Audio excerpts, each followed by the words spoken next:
Hi అందరికీ నమస్కారం అండి. వెల్కమ్ టు అవర్ ఛానల్ మన వంటలు మన ముచ్చట్లు. ఎలా ఉన్నారండి అందరూ? బాగున్నారా? అందరు బాగున్నారని ఆశిస్తూ, కార్తీక మాసం అనగానే మనకు ముందుగా గుర్తొచ్చేది ఉసిరి చెట్టు, దీపాలు, వనభోజనాలు. కార్తీక మాసంలో లక్ష్మీనారాయణులు ఈ ఉసిరి చెట్టు కింద నివసిస్తారని అంటారు. మనం కూడా ఫ్రెండ్స్తో కలిసి వనభోజనాలకు వెళ్దాం పదండి. మరి ఈ వనభోజనాల కోసం నేనేం ప్రిపేర్ చేశానో చూద్దాం. యమ్మీ అండ్ టేస్టీగా ఉండే వెజ్ పులావ్ అండి. మరి దీన్ని చాలా సింపుల్గా, ఈజీగా, క్విక్గా ఎలా చేసుకోవాలో చూద్దాం పదండి. అన్ని వెజిటేబుల్స్ వేసి చేస్తాం కదండి, అందుకే ఇది టేస్టీయే కాకుండా చాలా హెల్దీ కూడా అండి. ఇప్పుడు ఒక కుక్కర్లో ఆయిల్ యాడ్ చేసుకొని దాల్చిన చెక్క, మరాఠీ మొగ్గ, లవంగాలు, పులావ్ ఆకు, బిర్యానీ ఆకు, బండ పువ్వు, షాజీరా ఇవన్నీ వేసుకొని కరివేపాకు వేసుకోవాలి. ఇప్పుడు ఇందులో కట్ చేసుకొని పెట్టుకున్న పచ్చిమిర్చి, క్యారెట్ ముక్కలు వేసి బాగా కలుపుకోవాలి. ఇప్పుడు ఇందులో కట్ చేసి పెట్టుకున్న బీన్స్, క్యాలీఫ్లవరు, బఠానీలు, ముందుగా పెట్టుకున్న బఠానీలు వేసి బాగా కలుపుకోవాలండి. ఇప్పుడు ఇందులో అల్లం వెల్లుల్లి పేస్ట్, కట్ చేసుకుని పెట్టుకున్న టొమాటో,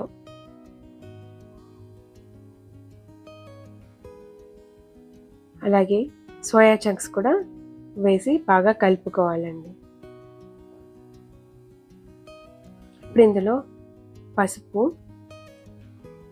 అలాగే మీ రుచికి సరిపడా కారం, మీ రుచికి సరిపడా ఉప్పు, బిర్యానీ మసాలా ఇవన్నీ వేసుకొని బాగా కలుపుకోవాలండి.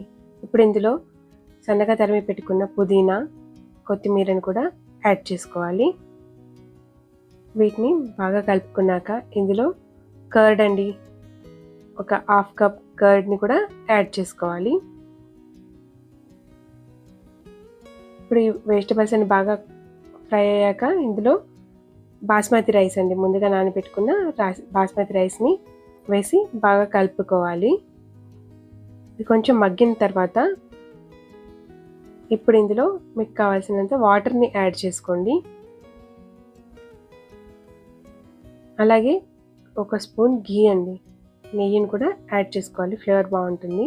అలాగే ఇంకాస్త కొత్తిమీర, పుదీనాను కూడా యాడ్ చేసుకొని దానిపైన కాస్త లెమన్ జ్యూస్ని కూడా యాడ్ చేసుకోవాలండి. ఇవన్నీ బాగా కలుపుకొని కొంచెం మగ్గుతున్నప్పుడు మూత పెట్టి నేనైతే ఒక విజిల్ రానిచ్చానండి.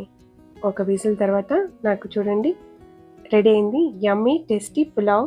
చూసారు కదండి, వెజ్ పులావ్ని ఎంత సింపుల్గా, ఈజీగా, చాలా క్విక్గా చేసుకోవచ్చు. మరి మీరు కూడా తప్పకుండా ట్రై చేసి చూడండి. దీన్ని రైతాతో సర్వ్ చేస్తే చాలా బాగుంటుందండి, చాలా సూపర్గా ఉంటుంది. కర్డ్లో న్యాచురల్ ప్రోబయోటిక్స్ ఉంటాయండి. క్యారెట్స్లో vitamins, fibre and antioxidants ఉంటాయండి. ఇది కళ్ళకి చాలా మంచిది.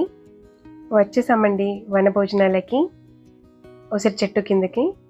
చూస్తున్నారు కదా, ఇక్కడ చాలా బాగుందండి ప్లేస్, చాలా రిలాక్స్గా, ప్రశాంతంగా ఉంది. వనభోజనాల కోసం నేనైతే వెజ్ పులావ్, రాయితా, గోధుమ రవ్వ పాయసం తీసుకొచ్చానండి. మా ఫ్రెండ్స్ పునుగుల కర్రీ, కొబ్బరి పూర్ణాలు అంటే బూరెలు, beetroot pulao with gravy, corn pulao, veg fried rice, వడలు, సేమియా kesari, sweets, plain rice, cabbage శనగపప్పు కర్రీ తీసుకొచ్చారండి. చూస్తున్నారు కదా ఎన్ని ఐటమ్స్ తీసుకొచ్చారో అండి. చాలా బాగా జరుపుకున్నామండి మేమైతే మా ఫ్రెండ్స్తో ఈ వనభోజనాలని. మీరు కూడా వనభోజనాలకు వెళ్ళారా అండి? ఉసిరి చెట్టును పూజించి అందరూ కలిసి భోజనాలు చేస్తారండి.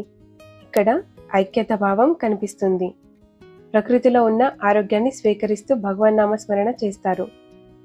ఐ హోప్ మీకు ఈ వీడియో నచ్చిందని అనుకుంటున్నానండి. నచ్చితే లైక్ చేయండి, షేర్ చేయండి, సబ్స్క్రైబ్ చేసుకోండి. మరో మంచి వీడియోతో మళ్ళీ కలుద్దాం. బాయ్.